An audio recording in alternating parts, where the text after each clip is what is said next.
এখন টেস্টের শান্ত বল চলছে। একটু কিছু কর, আরেকটু বার, আরেকটু এফোর্ট দে, আরেকটু এফোর্ট দে। মুমিনুল হক তিনিও কিন্তু দারুণ ব্যাটিং করেছেন এবং মুশফিকুর রহিম, তাদের ব্যাপারেও নিঃসন্দেহে বলতে হয় যে সিনিয়র জুনিয়র সবকিছু মিলে একটা অভিজ্ঞ একটা প্যাকেজ কিন্তু এই মুহূর্তে বাংলাদেশ টেস্ট দল। হ্যাঁ, আপনি মুশফিকুর রহিম এবং মমিনুল তারা যে স্কুটিতে চড়ছিলেন, আমার খালি মনে হচ্ছিল তারা মানে একটি স্কুটি চলছে যেখানে নাকি 178টা টেস্ট চলছে। মানে আপনি দুইজনের টেস্ট খেলেছে, প্রায় 178টি টেস্ট খেলেছেন দুজনে।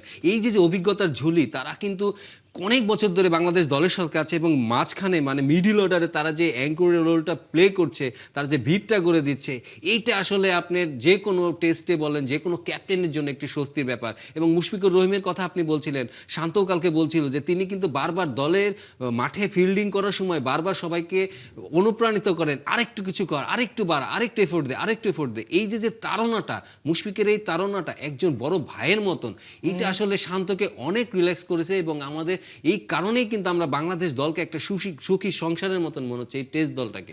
নিঃসন্দেহে বাংলাদেশের সাময়িক যে সম্প্রতি যে আমরা ম্যাচগুলো দেখতে পাচ্ছি, সব জায়গায় আমরা দেখতে পাচ্ছি যে বিশেষ করে নিজেদের মধ্যে যে বন্ধুত্বপূর্ণ সম্পর্কটা, মানে সবার মধ্যে এই ব্যাপারটা আছে। আমরা যদি এর আগের সিরিজের কথা বলি, সেখানেও আমরা দেখতে পেয়েছি। এবং আপনি যে লিটন দাসের কথা বললেন, এই ব্যাপারগুলোতে বোঝাচ্ছে যে বাংলাদেশের ড্রেসিং রুমের পরিস্থিতি এখন খুব ভালো, অনেক ভালো। আমি যদি বলি, আমি এই টেস্টটাই দেখেন, তার আগের নিউজিল্যান্ডের যদি আমরা দেখি, সব সিরিজ মিলে কিন্তু এই জিনিসটা খুব পরিষ্কার হয়ে গেছে। আসলেই তারা খেলাগুলো উপভোগ করছে। তারা কিন্তু আর আগে একটা সময় ছিল, তারা কিন্তু সবসময় কানটা বাইরে, ড্রেসিং রুমের বাইরে রাখতো, কি হচ্ছে না হচ্ছে। এখন কিন্তু সেটা বন্ধ হয়ে গেছে। এখন তারা, আমার মনে হচ্ছে যে একটা দল হয়ে তারা খেলছে। তাদের ভিতর যে তাড়নাটা কাজ করছে, সবাইকে সাহায্য করা, ভালো করা, এই জিনিসটা আসলে যে কোনো দলের জন্য আসলে একটা দল হয়ে গড়ে উঠতে, একটা বড় দল হয়ে গড়ে উঠতে এটা সাহায্য করে। এবং ইংল্যান্ডের যদি বলেন, ইংল্যান্ড কিন্তু একটা টেস্টে তাদের একটা ট্রেন্ড সেট করে দিয়েছে, বাজবল। তাদের কোচ ব্র্যান্ডন ম্যাকলাম, তার ডাকনাম বাজ, এই জন্য থেকে বাজবল শুরু হয়ে গেছে, আক্রমণাত্মক ব্যাটিং। আমার মনে হয় আমাদের এই টেস্ট দলে, আধুনিক ক্রিকেটে তো তাই হচ্ছে। ক্রিকেটে আমাদের এই টেস্ট দলের শান্ত যেভাবে তার দলটাকে গুছিয়ে নিয়েছে, আক্রমণাত্মক ভঙ্গিতে তিনি মাঠে নামছেন, সবার ভিতরে ফিল্ড সেট আপ বলেন, ব্যাটিং বলেন, সেটাতে আমাদের শান্ত বলও বলতে পারি যে আমাদের এই দলে এখন টেস্টের শান্ত বল চলছে।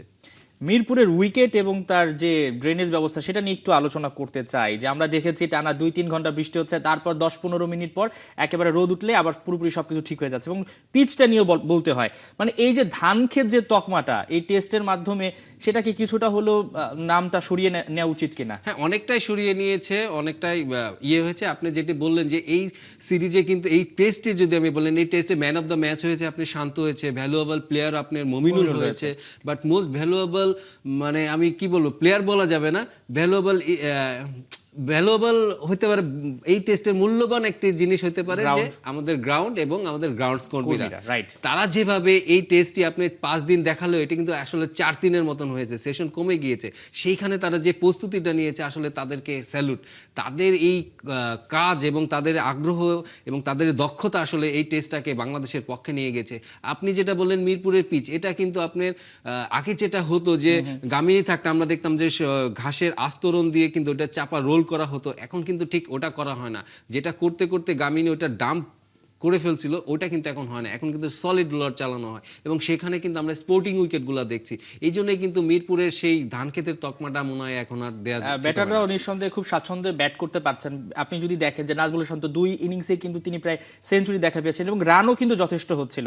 অর্থাৎ যে যেটাতে ভালো করবে, শুধুমাত্র উইকেটের সহায়তা নিয়ে যে আমরা এগিয়ে গেলাম ব্যাপারটা তা না। মানে উইকেটের ফায়দাটা কিন্তু এখানে আর কাজে আসছে না, পারফর্ম করতে হবে। হ্যাঁ, অবশ্যই। আপনি এই যে স্পোর্টিং উইকেটে খেলা, আপনার পরের সিরিজ কিন্তু অস্ট্রেলিয়ায় গিয়ে খেলতে হবে।